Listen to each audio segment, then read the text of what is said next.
Halo, ketemu lagi dengan Rojali kali ini. Orang biasa, bukan selebritis, bukan public figure, apalagi motivator, bukan. Rojali cuman orang biasa, karyawan kecil yang bertahan, bukan berjuang ya. Kalau berjuang kayaknya Rojali masih jauh dari berjuang. Tapi yang tengah bertahan dalam kehidupan ini dengan suka dukanya. Di episode sebelumnya Rojali bicara tentang, bukan bicara sih, ngoceh. Ngoceh tentang bagaimana kita juga harus secara proaktif kita menghindar ataupun kita melawan dengan santun. Istilah kalau orang Jawa adalah ngeluruk tanpa bolo, melawan tanpa pasukan, tapi menang tanpa merendahkan terhadap perbudakan-perbudakan modern apapun bentuknya. Tetapi kalau dipikir-pikir hari ini kayaknya sudah mulai banyak para pekerja atau karyawan atau apapun juga mulai merasa senang karena mendekati hari yang namanya gajian. Artinya setiap orang pasti suka ketika apa yang dilakukan mendapatkan timbal balik yang positif, bukan timbal balik berupa uang terima kasih yang berupa korupsi dan sebagainya ya. Tetapi di sini adalah betul-betul merupakan sebuah hasil dari karya, baik karya dalam pekerjaan atau perusahaan maupun karya untuk keluarga masing-masing. Itulah. Jadi kalau menurut Rojali makna gajian adalah sebenarnya adalah buah dari apa yang kita tanam. Para petani memberikan sebuah contoh yang luar biasa, bagaimana setiap pagi bangun pagi, kemudian mencangkul tanah atau membajak sawah, dan kemudian memberikan pupuk, agar apa yang ditanam, apa yang disemai, dapat menghasilkan buah yang bagus ataupun baik. Inilah makna gajian buat Rojali. Sebuah buah. Ya pokoknya sebuah hasil. Nah, tentu saja dalam gajian ini nggak semerta-merta para karyawan tiba-tiba uangnya tertransfer ke rekeningnya atau diberikan dalam amplop ya. Tapi tentu saja ada bagian-bagian yang menghitung. Bagian ini biasanya di bagian finance atau disebut payroll. Nah, payroll ini merupakan sebuah tugas yang harus dilaksanakan dengan sangat teliti. Sebab kalau teliti bakalan rame deh. Misalnya dihitung tiba-tiba kurang sehari gitu ya. Dihitung tiba-tiba tanggal merah kok tidak diperhitungkan untuk dibayar gitu ya.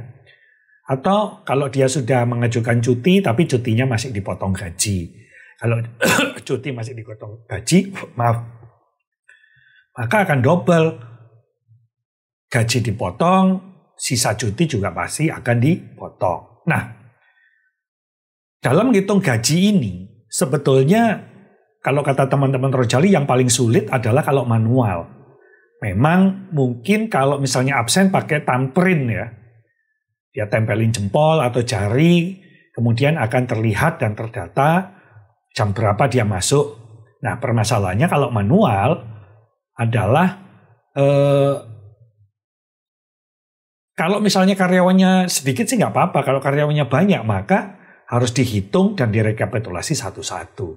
Disinilah kadang-kadang menimbulkan ketidaktelitian. Karena apa? Karena kan ketelitian orang itu terbatas. Nggak ada orang yang betul-betul teliti kecuali orang itu memang mendapatkan sebuah talenta seperti itu. Nah, permasalahannya adalah kalau ini misalnya menggunakan Excel. Excel ini terdiri dari kolom-kolom yang banyak dan panjang. Maka cukup memberatkan sih kalau misalnya kita melihat di layar komputer ya. Panjang banget, wah digeser gitu. Walaupun dalam view-nya itu ada menu namanya split. Di mana itu bisa di split. Tapi juga untuk melihat kembali ke semuanya juga menjadi satu formulir yang sangat panjang sekali. Nah, oleh karena itu tadi Rojali sempat bilang bahwa di sini membutuhkan ketelitian, membutuhkan fokus ekstra. Sebab kalau salah, ya pasti si yang menghitung dan diberikan tugas tadi, ya pasti tekor, dia harus ganti rugi gitu ya. Untuk apa? Untuk pembelajaran supaya dalam menghitung gaji di kemudian hari, baik secara manual mungkin, itu tetap berhati-hati. Dari situ kayaknya nggak masalah kalau ada hati-hati. Yang sedikit ada masalah karena manual ini. Manual ini berarti harus ngitung satu-satu dan tidak mendapatkan koordinasi atau mendapatkan bantuan dari tim lain. Misalnya tim lain ini yang ngerekap absen. Ternyata direkap hanya dikirim data mentah aja. Cuma jam masuk, jam keluar. Kalau kosong dibiarin, nggak ada catatan apapun. Ini akan melelahkan. Itu yang satu. Permasalahan kedua, kalau misalnya, ini misalnya ya, yang ngitung kebetulan punya penyakit diabetes, maka ini menjadi masalah juga. Kenapa? Orang diabetes itu kan ngantuan gitu. Jadi bukan karena dia malas, karena memang aliran oksigen ini pasti ada gangguan karena ada kekentalan dalam darahnya. Dan kalau udah ngantuk, pasti akan kehilangan fokus. Nah, ketika kehilangan fokus pada saat ngantuk dan memang pikirannya secara alami karena diabetesnya itu menjadi nggak fokus, bisa terjadi kesalahan-kesalahan hitung atau kesalahan memasukkan data. Nah, kalau misalnya dia harus tekor dari kajian, tentu saja ini nggak nyaman sekali. Oleh karena itu, untuk teman-teman yang orang tuanya, suaminya menderita diabetes, ya tolonglah ya, agar tetap diperhatikan, jangan dimarahin. Misalnya seperti istri Rojali gitu. Dalam secapek-capeknya dia, secapek-capek dan sibuknya minta ampun, dia selalu menyiapkan obat untuk Rojali. Agar apa? Agar diabetes ini tidak cepat untuk menghajar bagian-bagian yang lain. Karena pasti orang yang diabetes dalam bekerja akan mendapatkan tantangan untuk mendapatkan kinerja yang maksimal. Maka bayangin kalau kesehatan mentalnya sudah tidak bagus, tapi secara fisik juga ada gangguan, maka ini akan mengakibatkan penderitaan sekali. Baru sampai di situ ya, nanti di lain kali Rojali akan cerita bagaimana ketika yang menghitung atau si pekerja ini selain mendapatkan diabetes, dia juga ada kolesterol dan juga ada glaukoma. Wah, ini memang menjadi siksaan sekali. Masih sampai situ ada lagi yang namanya neuropati. Neuropati ini adalah kerusakan saraf pada bagian-bagian tertentu. Misalnya jari kaki, jari tangan, kebas, dan ini memang menyakitkan. Ini yang kadang-kadang Rojali selalu tanya pada teman-teman pekerja yang lain, gimana kesehatannya? Karena ini menjadi penting. Hubungannya apa? Untuk menjaga kinerja yang maksimal dan baik, serta benar tentunya. Nah, itu baru tantangan satu tadi manual, kedua tantangan fisik, yang ketiga adalah bagaimana kesenangan mendapatkan gajian. Ini kadang-kadang juga sepintas doang. Kalau dihubungkan, gajian adalah pintu terhadap tagihan. Bagaimana kalau misalnya harga BBM naik? Bagaimana kalau harga listrik dan air tagihannya naik? Sementara gaji tidak naik. Dan ini memang perlu menjadi perlu menjadi perhatian yang dapat dipahami dalam keluarga. Sebab jangan sampai kalau misalnya si istri atau si suami yang mendapatkan gaji dan kemudian menjadi pintu tagihan, ini juga merasa nggak nyaman atau bersalah. Memang ada tagihan yang bisa ditunda, tapi ada juga tagihan-tagihan yang tidak bisa ditunda. Kenapa? Oleh karena itu, dalam perencanaan keuangan rumah tangga, tentunya dibutuhkan untuk menghitung berapa sih jumlah tagihan yang ada, berapa jumlah gaji yang diterima. Nah, sehingga untuk menetapkan gaya hidup yang tidak berlebihan, ini akan menjaga keseimbangan yang namanya life balance tadi. Sehingga ketika setiap mau gajian, bukan khawatir uangnya habis karena tagihan, tetapi sudah mendapatkan kesepakatan dalam keluarga bagaimana mengelola gaji itu agar sesuai dengan tagihan. Tetapi bukan salah apabila terdapat tagihan yang tidak dapat dihindarkan.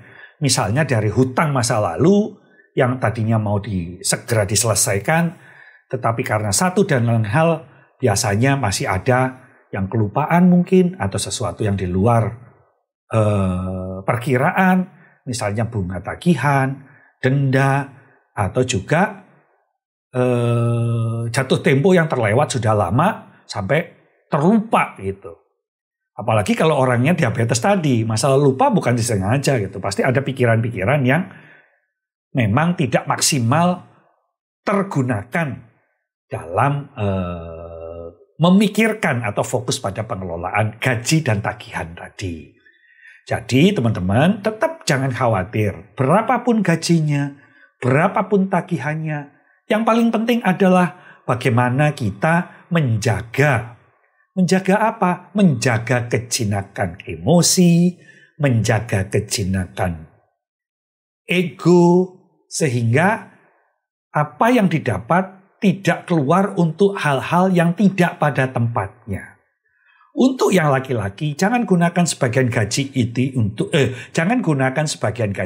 untuk apa? Untuk berselingkuh, jangan. Untuk main perempuan di tempat lain, jangan. Tetapi gunakanlah ini hanya melulu untuk keluarga. Sebab dalam posisi seberat apapun nanti, keluargalah yang akan mendampingi kita untuk bertahan dalam kehidupan ini. Oleh karena itu, pola hidup yang sederhana dalam arti berkecukupan tanpa berlebihan. Ini menjadi penting. Kalau misalnya income ini menjadi kurang, maka bersama-sama dengan pasangan mungkin dapat memikirkan apalagi yang bisa dilakukan dengan tetap menjaga life balance agar ada penghasilan tambahan. Either itu partneran, bukan partner sih maksud gua tuh freelance. Banyak kok freelance walaupun upahnya enggak terlalu banyak, tapi ini kayaknya bisa digunakan untuk sekedar menambah income. Ingat ya, jangan nambah tagihan. Kalaupun ada tagihan-tagihan masa lalu yang harus diselesaikan, ini yang harus dikelola. Kira-kira proses bertahan dalam kondisi yang nggak nyaman ini berapa lama? Jangan khawatir, sebab ketika kita khawatir, kita akan menjadi stres, kita akan menjadi depresi, dan ketika kita menjadi stres dan depresi, ini akan sangat menyerang kondisi fisik teman-teman. Salah satu yang menghibur dan membuat kehidupan kita lebih tentram dan senang adalah ketika kita melihat pasangan kita, suami kita, istri kita, tetap mendampingi kita. Dengan memberikan motivasi, dengan memberikan semangat, dengan memberikan senyuman. Bayangin dengan seperti itu, walaupun kondisi keuangan belum bagus. Ingat ya, bukan tidak bagus, tapi belum bagus. Tetapi kalau keluarga ini mendukung ketika kita mengalami hal-hal yang mendera jiwa atau batin kita, maka kita tidak kehilangan yang namanya rumah dan keluarga. Bayangin, kalau di kantor sudah sangat stres, di rumah juga ketakutan dan stres juga, maka teman-teman bisa kehilangan pekerjaan, bisa kehilangan rumah. Disinilah hancurnya kehidupan life balance yang hakiki. Jadi, teman-teman, pada poin ini, kalau boleh Rojali menyampaikan bahwa seberat apapun kondisi ekonomi ataupun kondisi kesehatan, tetapi tetap jaga utuh cinta kasih dalam keluarga. Biarkan keluarga tetap sehat. Untuk apa? Untuk mampu bertahan menghadapi kehidupan yang mungkin tidak mudah bagi kita semua. Sampai di sini dulu. Mohon maaf kalau ada kata-kata yang salah. Mohon komen di bawah ini. Dan subscribe tentunya. Sampai di sini dulu. Sampai ketemu lagi. Salam Rojali.